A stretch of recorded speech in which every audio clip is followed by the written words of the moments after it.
എല്ലാവരും അവനെ ഒട്ടകമെന്നാണ് വിളിക്കുന്നത്. നീണ്ടുമെലിഞ്ഞ കമ്പിത്തൂണുകൾ പോലെയുള്ള കാലുകൾ, കട്ടപ്പാരകൾ പോലുള്ള കൈകൾ, നീണ്ട കഴുത്തുള്ള ചീനഭരണി പോലത്തെ നെഞ്ച്, ഈ ഘടകങ്ങൾക്ക് മുകളിൽ ഉണങ്ങിയ മച്ചിത്തേങ്ങ പോലുള്ള ഒരു തലയും, അതാണ് ഒട്ടകം. വലിയൊരു പീപ്പവണ്ടിയും വലിച്ചുകൊണ്ട് ഒട്ടകം രാവിലെയും വൈകുന്നേരവും തെരുവിലൂടെ നീങ്ങുന്നത് ഒരു കാഴ്ച തന്നെയാണ്. 4 ചെറിയ ചക്രങ്ങളുള്ള ആ പീപ്പവണ്ടി വികൃതസ്വരം പുറപ്പെടുവിച്ചുകൊണ്ട് പ്രസവമെടുത്ത പോർക്കിനെ പോലെ നിരങ്ങിക്കൊണ്ടിരിക്കുമ്പോൾ അതിനെ പിന്നിൽ നിന്ന് തള്ളിക്കൊടുക്കുകയാണെന്ന നാട്യത്തിൽ 5-6 പിള്ളേരെയും കാണാം. പിള്ളേരിൽ ചിലർ തമ്മിൽ വഴക്കടിച്ച് ചില വികൃത ഗോഷ്ഠികൾ കാട്ടി പിറുപിറുത്തുകൊണ്ട് നടക്കുകയായിരിക്കും. ചിലർ കഴുത്ത് തിരിച്ച് തെരുവിലെ തമാശകൾ നോക്കി ഇളിക്കുന്നുണ്ടാകും. വണ്ടിയെ തൊടാതെ അതിനെ ചൂണ്ടിക്കൊണ്ടാണ് എല്ലാവരും പിറകിൽ നീങ്ങുന്നത്. ഒട്ടകം അതൊന്നും അറിയുന്നില്ല. മൂപ്പർ ഒറ്റയ്ക്ക് മുൻപിൽ കൈകൾ രണ്ടും വണ്ടിയുടെ ഇരുമ്പ് കൊളുത്തിനോട് പിണച്ചു കെട്ടി ചുണ്ടുകൾ ബലമായി അമർത്തിപ്പിടിച്ച് മുഖമുയർത്തി മുൻപോട്ട് ചാഞ്ഞു വലിഞ്ഞുകൊണ്ടങ്ങനെ നീങ്ങുന്നുണ്ടാകും. ഇടയ്ക്ക് കീഴ്ചുണ്ടു നീട്ടി മൂക്ക് ചുളിച്ച് തെരുവിൻ്റെ ഇരുവശത്തേക്കും ഒന്ന് നോക്കും. ആ വികൃതമായ നോട്ടമാണ് അവനെ ഒട്ടകമെന്ന പേര് സമ്പാദിച്ചു കൊടുത്തത്. ഹോട്ടലിലെ തിന്മേശപ്പുറത്ത് വിരിച്ച പഴകി നാറിയ ഒരു തുണിക്കഷ്ണമാണ് അവൻ ഉടുത്തിരിക്കുന്നത്.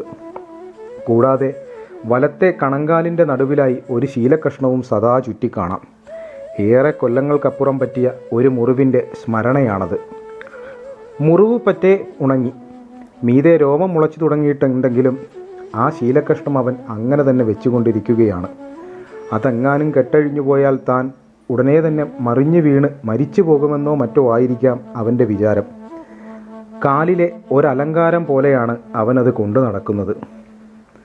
ഹോട്ടലിൻ്റെ പിറകിൽ വിറകുപുരിയുടെ ഒരരികിൽ എച്ചിൽ തൊട്ടിയുടെ സമീപത്താണ് അവൻ്റെ വിശ്രമസ്ഥാനം.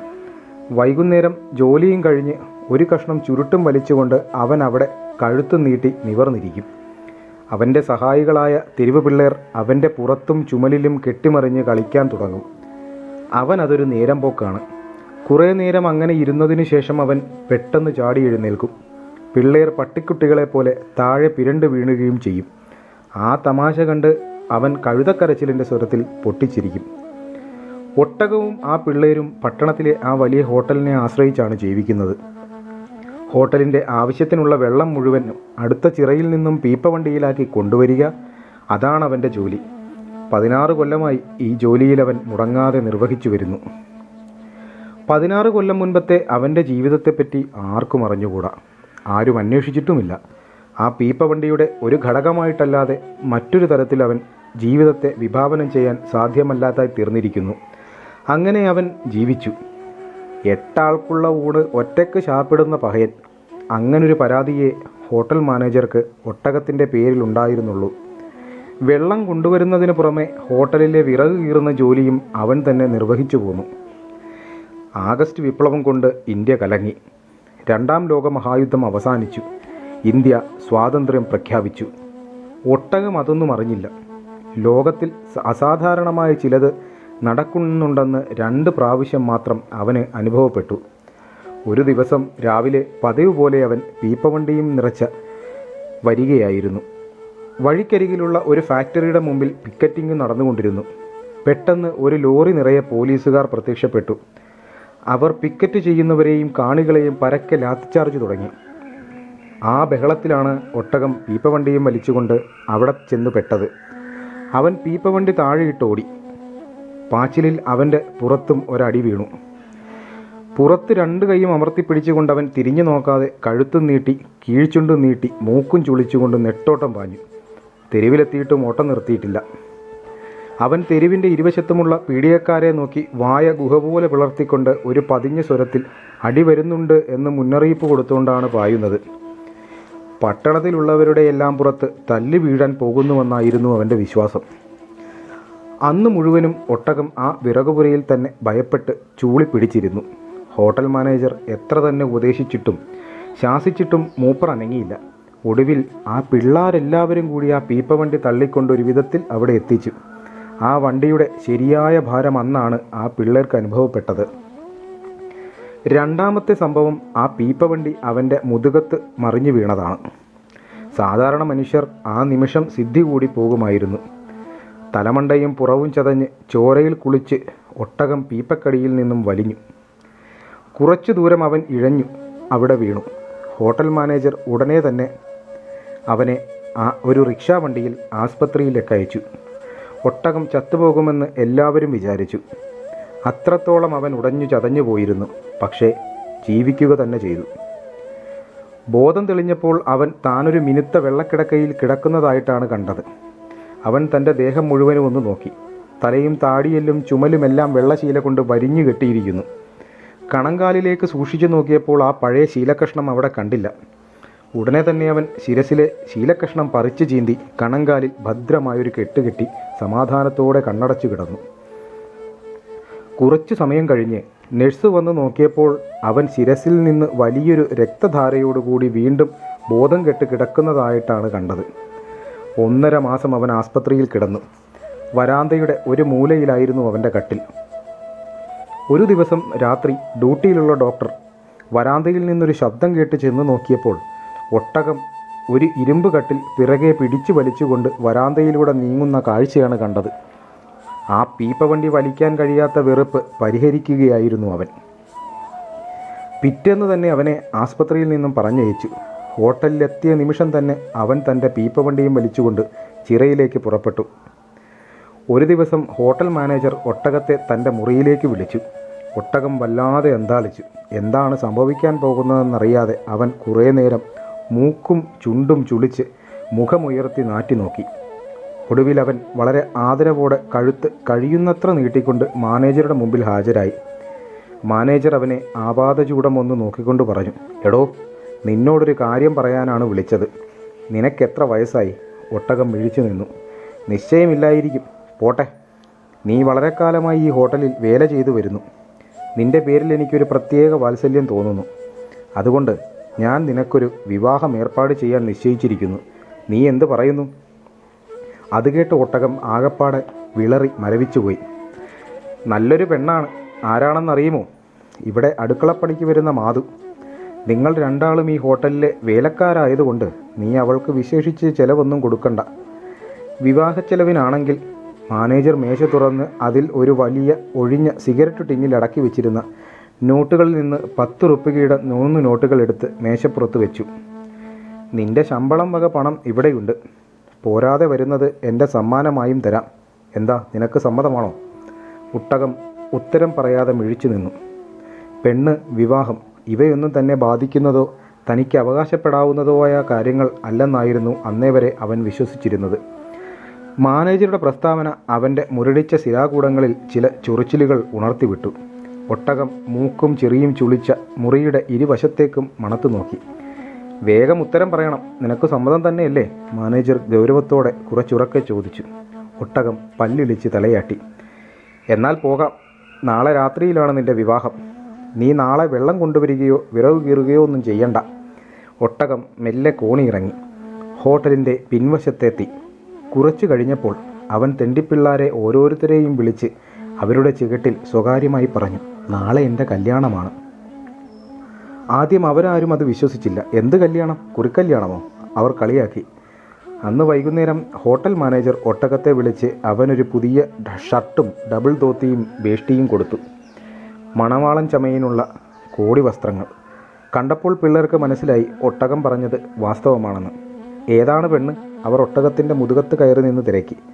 നാളെ കാണാം, ഒട്ടകം ഗൗരവത്തോടെ പറഞ്ഞു. പിറ്റേന്ന് രാത്രിയായി. ഹോട്ടലിലെ തിരക്കെല്ലാം ഒഴിഞ്ഞു. ശാന്തമായി. 10ാം നമ്പർ മുറിയിൽ വിവാഹത്തിന് എല്ലാ ഒരുക്കങ്ങളും ചെയ്തു വെച്ചിട്ടുണ്ടായിരുന്നു. കോടി വസ്ത്രങ്ങൾ ധരിച്ച് തെല്ലൊരു പരിഭ്രമത്തോടെ ഒട്ടകം മുറിയിലേക്ക് പ്രവേശിച്ചു. അവൻ്റെ കണങ്കാലിലെ ശീലക്കെട്ട് അങ്ങനെ തന്നെ ഉണ്ടായിരുന്നു. വധു താഴെ പുല്ലുപായയിൽ അണിഞ്ഞൊരുങ്ങിയിരിക്കുന്നുണ്ട്.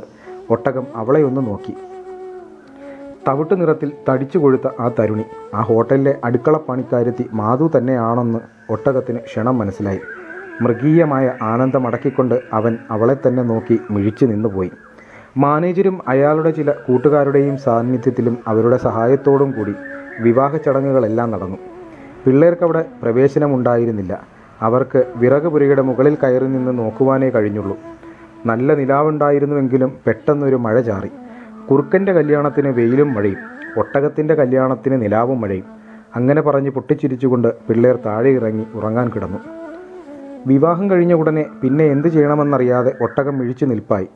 പഴയ സ്ഥാനത്ത് തന്നെ പോയി കിടന്നുറങ്ങിക്കൊള്ളുവാൻ മാനേജർ കൽപ്പിച്ചു. കുറച്ചു കഴിഞ്ഞപ്പോൾ ഉറങ്ങുന്ന പിള്ളേരുടെ ഇടയിൽ ആ മണവാളനും കിടന്നുറങ്ങുന്നുണ്ടായിരുന്നു. അങ്ങനെ എന്താണ് കിട്ടിയതെന്നോ എന്താണ് പൊയ്പോയതെന്നോ ഒന്നും മനസ്സിലാക്കാതെ ഒട്ടകം പഴയ പോലെ ജീവിതം തുടർന്നു പോന്നു. ജീവിതത്തിൽ അവന് മനസ്സിലാക്കാൻ കഴിയാത്ത പല കാര്യങ്ങളിലൊന്നായിരുന്നു ആ വിവാഹവും. മാസങ്ങൾ കഴിഞ്ഞു. പ്രത്യക്ഷത്തിൽ ഒട്ടകത്തിന് മാറ്റമൊന്നും ഉണ്ടായില്ലെങ്കിലും തലച്ചോറിൽ ചിന്തകളുടെ ചൊറിച്ചിലുകൾ അനുഭവപ്പെട്ടു തുടങ്ങി. സാധാരണ രോഗങ്ങളൊന്നും ബാധിക്കാത്ത അവനെ ഒരു വല്ലാത്ത തലവേദന പിടികൂടി. പീപ്പവണ്ടി വലിക്കുമ്പോൾ തെരുവിൽ അരികിലേക്ക് നാറ്റി നോക്കുന്ന നോട്ടങ്ങളില്ല. അവൻ്റെ കഴുത്തു ചുരുങ്ങി ശിരസ് താഴ്ന്നു. അകാരണമായി അവന് കോപം വരും. അപ്പോൾ അവൻ ഒരു ചിലച്ച ഒച്ചയോടെ അലറും. മാധുവിനെ അവൻ ചിലപ്പോഴെല്ലാം കാണാറുണ്ട്. അവൾ അടുക്കളയിൽ നിന്നും നാളികേരം അരയ്ക്കുന്നതും മസാല വറക്കുന്നതും അവനൊന്ന് നോക്കും. അടുക്കളയിലെ കൊട്ടത്തളത്തിൽ വെള്ളം നിറയ്ക്കുമ്പോഴാണ് അവൻ അവസരം കിട്ടുന്നത്. ഒട്ടകത്തെ കാണുമ്പോൾ മാധു വാപത്തി കുലുങ്ങിച്ചിരിക്കും. അവൻ എല്ലാം സഹിച്ചു. വിവാഹം കഴിഞ്ഞ് 6 മാസം ചെന്നപ്പോൾ മാധു നല്ല ആരോഗ്യത്തോടു കൂടിയ ഒരാൺകുഞ്ഞിനെ പ്രസവിച്ചതായി ഒട്ടകം കേട്ടു. ഒരു ദിവസം വൈകുന്നേരം പീപ്പവണ്ടിയും വലിച്ചുകൊണ്ടവൻ പോവുകയായിരുന്നു. പെട്ടെന്ന് പിള്ളേർ കൂവി, ഒട്ടകത്തിൻ്റെ കുഞ്ഞേ. ഒട്ടകം കഴുത്ത് തിരിച്ചു നോക്കി. തെരുവിൻ്റെ അരികിലൂടെ മാധു പോകുന്നുണ്ടായിരുന്നു. അവളുടെ മാറത്ത് ആ ഓമന കുഞ്ഞുമുണ്ട്. ഒട്ടകത്തിൻ്റെ കണ്ണുകൾ പ്രകാശിച്ചു. അവനൊരു സാധാരണ മനുഷ്യനെ പോലെ ഭംഗിയായി പുഞ്ചിരി തൂക്കി. പിന്നെ മെല്ലെ വണ്ടി നിർത്തി മാധുവിൻ്റെ അരികിലേക്ക് നടന്നു. മാധു പരിഭ്രമിച്ച് അങ്ങനെ തന്നെ നിന്നു. ഒട്ടകം അവളുടെ ഒക്കത്തു നിന്ന് ആ ഇളം പൈതലിനെ വാരിയെടുത്ത് കക്ഷത്തിലിറക്കി പീപ്പവണ്ടിയുടെ അരികിലേക്ക് തന്നെ നടന്നു. കുഞ്ഞിനെ ഒരു കൈകൊണ്ട് കക്ഷത്തിലിറുക്കി പിടിച്ച് മറ്റേ കൈകൊണ്ട് വണ്ടിയും വലിച്ച് അവൻ നീങ്ങിത്തുടങ്ങി. മാധു ഉറക്കെ നിലവിളിച്ചുകൊണ്ട് വണ്ടിയുടെ പിന്നാലെ പാഞ്ഞു. പിള്ളേർ കൂക്കി വിളിച്ചു.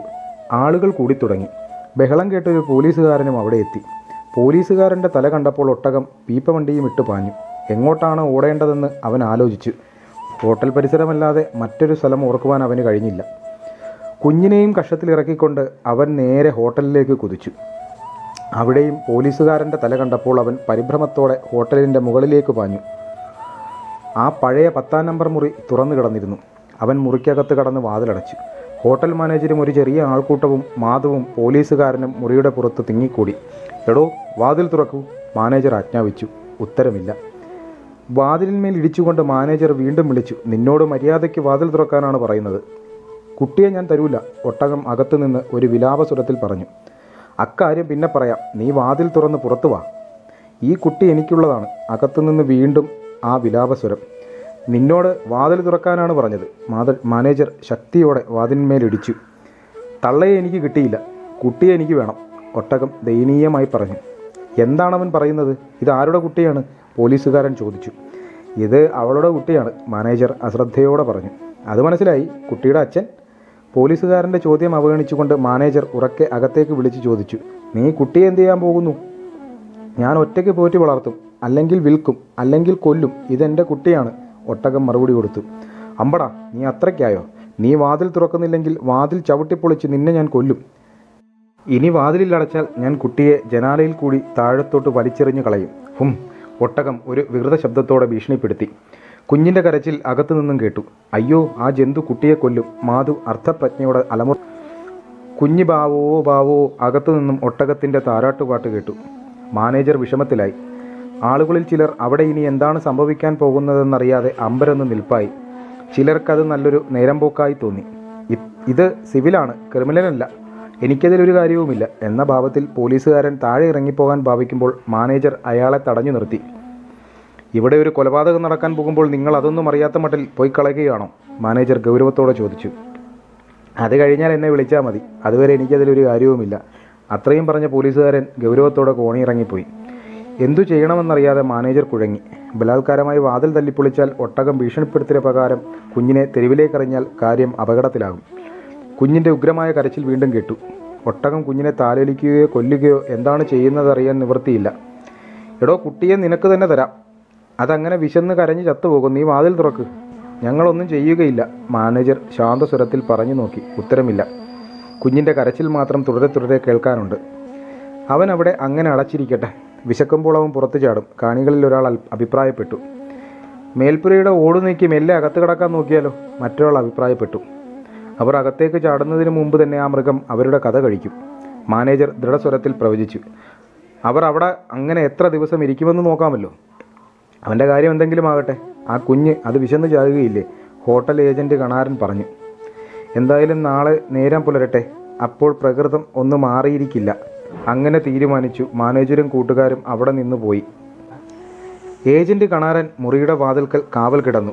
പിറ്റേന്ന് രാവിലെ മാനേജരും കൂട്ടരും 10-ാം നമ്പർ മുറിയുടെ പുറത്തുനിന്ന് വിളി തുടങ്ങി. അകത്ത് നിശബ്ദം. ഒടുവിൽ അവർ വാതിൽ വെട്ടിപ്പൊളിച്ച് അകത്ത് കടക്കാൻ തന്നെ തീരുമാനിച്ചു.